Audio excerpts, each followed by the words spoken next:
हाय दोस्तों, कैसे हैं आप सभी।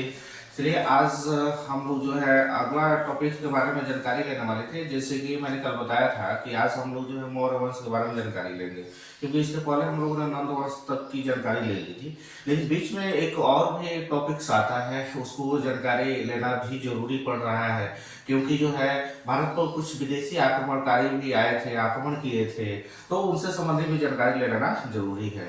क्योंकि अगर हम बात करें मौर्य वंश से पहले के मगध साम्राज्य की, तो मगध का साम्राज्य तो विस्तार तो किया, लेकिन ये विस्तार जो है भारतवर्ष के सभी क्षेत्रों तक नहीं हो पाया था। वह मध्य भारत तक ही जो है वो अपना जो है विस्तार कर सका था। लेकिन आगे की बात करें तो पश्चिमोत्तर भारत की बात करें तो वहां पे इन राजाओं का, इससे पहले के राजाओं का, मौर्य वंश से पहले के राजाओं का ध्यान गया ही नहीं। और वहां पे जैसे जो छोटे छोटे जो राज्य थे, जैसे बात करें कम्बोज की, बात करें मद्र की, तो ये गंधार की बात करें तो ये जो राज्य थे, ये इनमें जो है अराजकता काफी फैली हुई थी। और ये राज्य जो है आपस में काफी मतभेद के रूप में जो है लड़ते थे। और जो है इनकी जो है सीमा विस्तार की नीति जो है कभी समाप्त ही नहीं हुई, और आपस में जो है झगड़ा करते रहते थे। इसी का फायदा उठा करके विदेशी आक्रमणकारियों ने जो है इसका जो है फायदा उठाया, इस पर आक्रमण किया, क्योंकि जो है इसका कोई केंद्रीय सत्ता नहीं था और इसके जो है सुरक्षा करने वाला कोई नहीं था। तो चलिए इसको विस्तार से जानकारी लेते हैं कि कौन से विदेशी आक्रमणकारियों ने जो है इस पर आक्रमण किया था। तो सबसे पहले करें प्राचीन भारत पर विदेशी आक्रमण। विदेशी आक्रमण, अगर इसकी हम बात करें प्राचीन भारत में विदेशी आक्रमण की, तो दो प्रकार से सर्वप्रथम जो है ये जो है विदेशी आक्रमण देखने को मिलता है। तो पहला जो आक्रमण होता था हाखामनी होता है। हाखामनी जो साम्राज्य का जो ईरानी आक्रमण था, ईरानी आक्रमण। दूसरी बात करें तो यूनानी आक्रमण। तो चलिए आज हम लोग जो है हकमानी ईरानी आक्रमण के बारे में जानकारी लेते हैं। अभी आपको मैंने बताया कि जो मौर्य वंश से पहले का जो मगध साम्राज्य का जो विस्तार नीति थी, तो उसमें जो है ये विस्तार नीति मध्य भारत तक ही जो है सीमित करा गई थी। पश्चिमोत्तर भारत तक जो है इसका ध्यान ही नहीं गया था। और वहाँ पे जो छोटे जो राज थे, बात करें मद्र की, बात करें गंधार की, बात करें तो ये इनमें जो अराजकता काफी फैली हुई थी और ये आपस में लड़ते थे। इसी और केंद्रीय कोई शक्ति भी नहीं थी कि जो इनको बचा सके। इसलिए इसी का जो है फायदा उठा करके जो आसपास के जो विदेशी देश थे या आक्रमणकारी थे, उन्होंने जो है इस पर आक्रमण किया और बहुत सारे क्षेत्रों को तहस नहस भी किया, और उससे उनको काफी फायदा भी देखने को मिला। तो आइए और भी देखते हैं। सबसे पहले हम लेते हैं हाखावानी ईरानी आक्रमण के बारे में देखते हैं। तो अगर हम बात करें पश्चिमोत्तर पश्चिमोत्तर भारत में, भारत के राज्यों में अराजकता की स्थिति थी तथा इनकी सुरक्षा सुरक्षा के लिए कोई केंद्रीय व्यवस्था नहीं थी। इसी का लाभ उठाकर विदेशी आक्रमणकारियों ने इन पर आक्रमण किया। इसमें पहला नाम हखामनी वंश यानी कि जो ईरानी थे वंश का आता है। और ये पश्चिमोत्तर भारत के कौन से पश्चिमोत्तर राज्य थे? भारत के छोटे पश्चिमोत्तर राज्यों की बात किया जाए, राज्य की बात किया जाए तो ये कॉम्बोज था, गंधार था और मद्र था। ये छोटे छोटे यही राज्य थे, इनमें अराजकता काफी फैली हुई थी और ये आपस में लड़ते थे। इनका केंद्रीकृत कोई सत्ता भी नहीं था कि जो इनकी रक्षा कर सके, और इसी का लाभ उठा करके विदेशी आक्रमणकारी ने इन पर जो है आक्रमण कर दिया। आगे हम बात करें तो यानी कि अभी हमने बताया कि यहाँ पे जो है सबसे पहले भारत का आक्रमण करने वाला है जो हाकमानी वंश के ही शासक हुआ करते थे। यानी सबसे पहले इन्होंने ही जो है इस पर आक्रमण किया, हाकमानी वंश के शासकों ने ही भारत पर आक्रमण करने का काम किया। और इसमें भी जो है साइरस ने पहला असफल आक्रमण भारत पे किया था, भारत पर किया था। यानी कि सबसे पहले जो है आक्रमण की बात किया साइरस ने किया था, जो कि हाकमानी ईरानी आक्रमण से संबंधित था और ये वंश से संबंधित था। और ये जो है असफल हो गया, लेकिन जो है इसकी असफल तो हो गया, लेकिन इसके लिए उसने जो है द्वार खोल दिया कि आने वाले जो वंश के जो राजा होंगे और निश्चित है कि जो है इस पर जो आक्रमण करेंगे उसमें सफलता मिल सकती है। तो चलिए जो है देखते हैं, सबसे पहले हम बात करते हैं साइरस की। साइरस की बात करें तो इसके शासनकाल की बात किया जाए तो 558 बीसी से लेकर के 529 बीसी तक होता है। इसके अगर शासनकाल की बात किया जाए साइरस की तो इसके शासनकाल जो है 558 बीसी से लेकर के आपका जो है 529 बीसी तक ही होता है। और बात करें तो इसने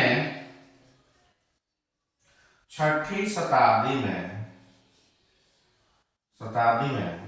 हाखामनी वंश की स्थापना की। यानी कि इसकी बात करें तो इसने 6ठी शताब्दी में हाखामनी वंश की स्थापना की। अब बात करते हैं तो साइरस जो था, साइरस एक महत्वाकांक्षी शासक था। इसने अपने साम्राज्य का विस्तार पश्चिमी एशिया तक किया था। बात करें तो इसने साइरस ने जो है 6ठी शताब्दी में जो है हाकमानी वंश की स्थापना की थी और ये एक महत्वाकांक्षी शासक था। इसने जो है अपने साम्राज्य के विस्तार की बात करें तो ये पश्चिमी एशिया तक जो है अपने साम्राज्य का विस्तार कर लिया था। और भी जो है इसके बारे में जो विशेषता है इसको उतार सकते हैं, फिर जो है और भी साइरस का जो है विशेषता बताता हूं।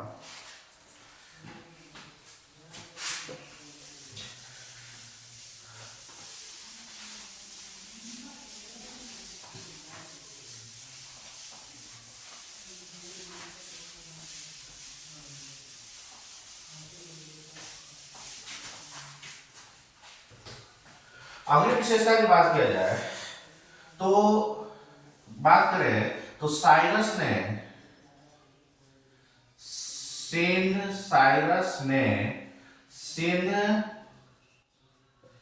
प्रांत के बात करें सिंध प्रांत के कपीसा नगर पर आक्रमण किया तथा इसे तहस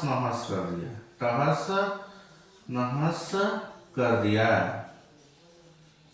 यह भारत का सीमावर्ती राज्य था। बात करें कपीसा नगर की तो ये सिंध प्रांत को अंतर्गत आता था और जो है यह कपीसा नगर को उसने साइरस ने आक्रमण किया और इसके साम्राज्य को तहस नहस कर दिया और उस पर जो है अपना कब्जा कर लिया। अगर हम बात करें तो ये जो है इसका जो कपीसा नगर पर जो इसने आक्रमण किया था और उस पर जो है अपना कब्जा कर लिया तो ये अपने जो विस्तार किया तो विश्व राज था। यह उसके साम्राज्य का विश्व राज्य था। यानी वो अपने साम्राज्य में इसको मिला लिया। मिलाने के बाद जो है एक कौन सा राज्य बना तो विश्व जो है इसका जो है राज्य इसके अंतर्गत बनता है। अगर हम बात करें साइरस की मृत्यु की तो साइरस की मृत्यु कैस्पियन क्षेत्र के कैस्पियन क्षेत्र के डरबाइक जनजाति थी। वहां पे कैस्पियन क्षेत्र के जो है डरबाइक जनजाति के विरुद्ध युद्ध करते हुए बात करें साइरस की मृत्यु की बात किया जाए तो कैस्पियन क्षेत्र में डरबाइक एक जनजाति थी जो कि पूर्व जनजाति थी, अब वो देखने को नहीं मिलती है। तो इन जनजातियों के साथ जो है युद्ध करते हुए जो है इनकी मृत्यु हो गई बेचारे की। आगे हम देखें तो इसका जो अगला जो है उत्तराधिकारी की बात करें तो इसका उत्तराधिकारी की बात करें तो साइरस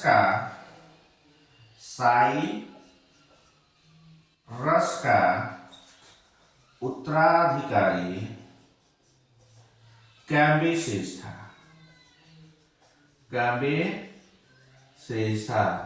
यानी कि साइरस के बाद जो है कैम्बिसेस जो है वहां का शासक बना अकमानी वंश का। अगर हम बात करें तो इसका भी ज्यादा जो है इसका वर्णन नहीं मिलता है। अगर हम बात करें तो यह अपने पिता के साम्राज्य को बचाए रखा लेकिन वह गृह युद्ध में ही फंसा रहा।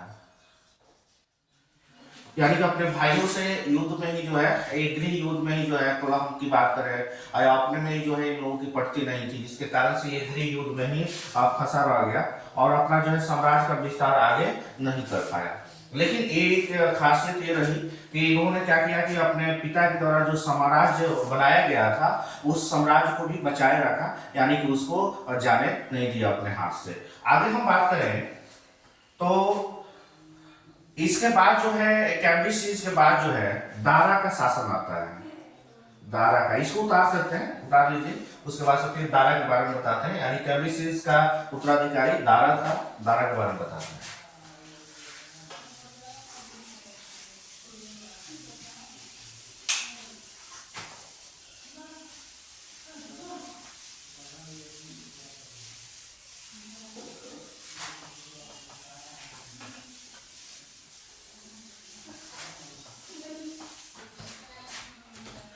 अब बात करते हैं दारा डेरियस। इसको डेरियस के नाम से भी जाना जाता था और दारा प्रथम भी नाम था। दारा प्रथम, डेरियस भी कह सकते हैं और दारा प्रथम भी कह सकते हैं, दोनों नाम इससे जो है संबंधित है। तो अगर हम बात करें तो प्रथम सफल शासक जिसने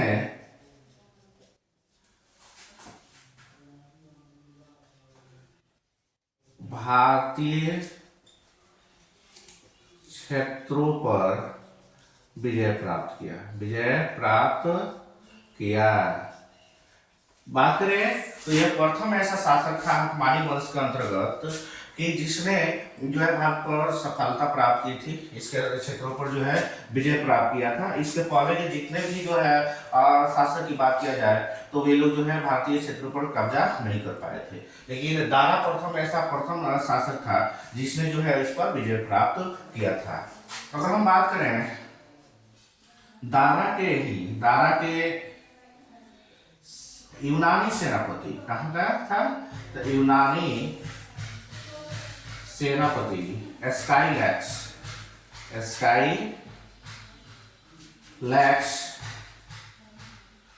समुद्री क्षेत्रों में उतर कर बात करें तो मकरान तथा अरब देशों के किनारे की खोज की बात करें, किनारे की खोज की बात करें तो इसने स्काईलैक्स जो है समुद्र क्षेत्र में उतरा था और आया। इसने मकरान जैसे राज्यों की खोज किया और अरब जैसे देशों की जो है सीमा तक पहुंचा और ऐसे बताया कि ऐसे भी कोई देश है उस दुनिया में। अगर हम बात करें तो 516 बीसी में दारा ने गंधार को भी जीत लिया और 516 बीसी में इसने गंधार को जीत लिया। इसे भी अगर हेरोडोटस के अनुसार देखा जाए तो हेरोडोटस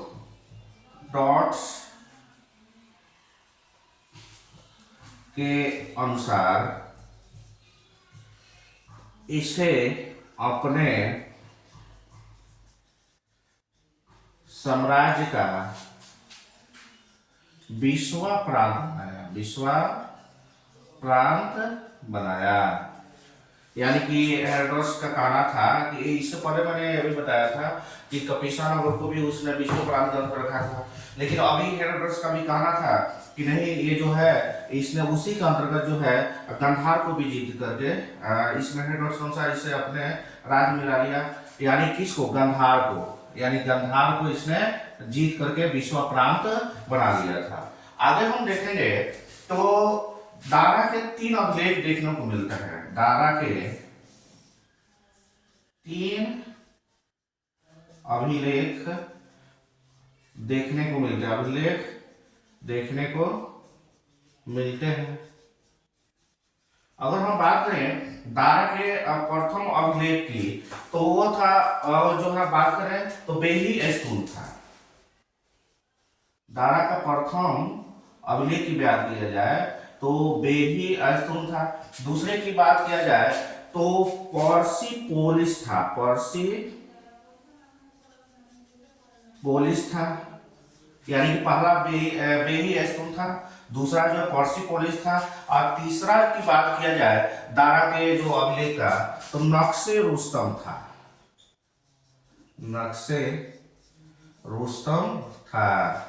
तो ये अभी आपको बताया कि दारा के जो 3 अभिलेखों की बात किया जाए तो पहला बेली स्तूल था, दूसरा पर्सिपोलिस था और तीसरे की बात किया जाए तो नक्शे रुस्तम था। और इसी जो है अभिलेख के द्वारा जो है पता चलता है कि दारा कितना महान शासक हुआ करता था कुमारी वंश के अंतर्गत, और उसने भारत के कौन से क्षेत्रों को जीता और कहां तक अपने साम्राज्य का विस्तार किया। आगे हम देखें तो दारा का जो है उत्तराधिकारी की बात किया जाए तो ये क्षयास था। दारा का उत्तराधिकारी की बात किया जाए तो यह क्षयास था।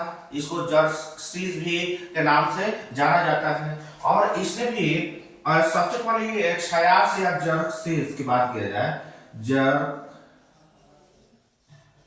जर्क्सिस की बात किया जाए तो इसने भारतीयों को सबसे पहले देखिए ये जर्क्सिस ने क्या किया था कि भारतीयों को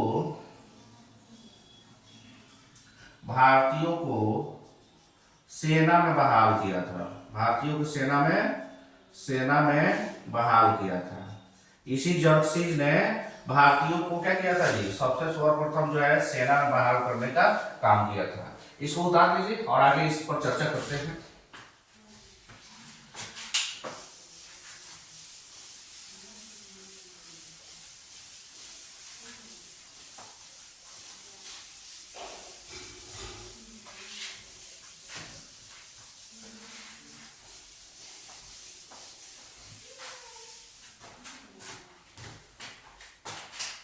अगर बात करें जर्सी का थोड़ा सा और बचा हुआ है, तो इसने भी अपने पिता के साम्राज्य को बचाए रखा। अब इसके बाद की जो है उत्तराधिकारी की बात किया जाए तो अंतरक्षिस थे। इनका भी जो है शासन जो है ज्यादा विस्तार नहीं था, और ये जो है ये भी मतलब इनका एक विशेषता थी कि जो इन्हों भी ने भी जो है अपने पिता का जो साम्राज्य था उसको बचाए रखा, आगे विस्तार नहीं कर पाए, जितना था उतना के उतना ही में रह गए। उसके आगे की बात किया जाए तो इनके बाद जो आता है दारा थीरी का शासन आता है, दारा थीरी का शासन। तो दारा थ्री का जो शासन की बात किया जाए तो इसी दारा थ्री को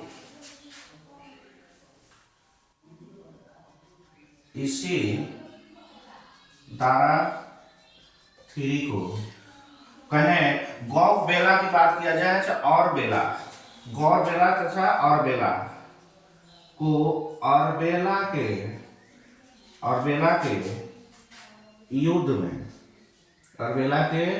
युद्ध में यूनानी शासक सिकंदर का नाम तो सुने ही है।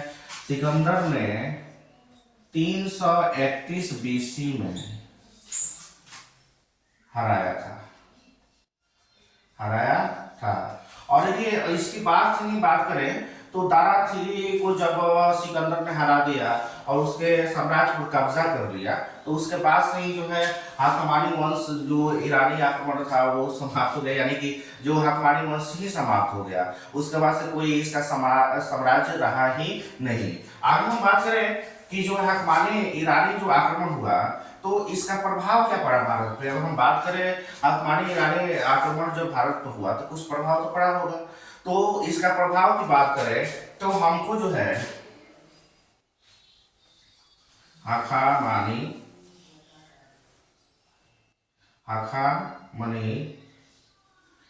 ईरानी आक्रमण का प्रभाव की बात किया जाए तो देखिए इससे जो है प्रभावित हमको क्या हुआ। सबसे पहले हम बात करें तो खरोष्ठी लिपि, जो कि आप देखते हैं कि जो सम्राट अशोक ने जो अपना अभिलेख तैयार कराया था तो उसमें खरोष्ठी लिपि का भी प्रयोग किया था। तो खरोष्ठी लिपि के बारे में हमको जानकारी मिली, लिपि के बारे में जानकारी। दूसरी अगर हम बात करें तो अरमाइक लिपि के बारे में जानकारी। आगे हम बात करें तो जो मौर्य काल में आगे हम बात करें तो मौर्य काल में जो महल के गुंबज तैयार होते थे वे ईरानी यानी कि ईरानी हाखामानी वंश की ही देन थी। तो इसमें जो है बहुत सारा जो है देखने को मिलता है, यानी कि हमको जो है बहुत सारी लिपि, अभी मैंने बताया खरोष्ठी लिपि के बारे में हमको जानकारी मिल गया, अरमाइक लिपि के बारे में जानकारी मिल गया, और मौर्य काल में जो गुंबज महलों के गुंबज जो बने हुए कुछ दिखते हैं तो उसमें भी कुछ अंश देखने को मिलता है इसी हाखामानी वंश के शासकों द्वारा जो तैयार किया जाता था वैसे अंश। अगर हम बात करें तो अशोक का प्रस्तावना, अशोक के प्रस्तावना में भी हाकमानी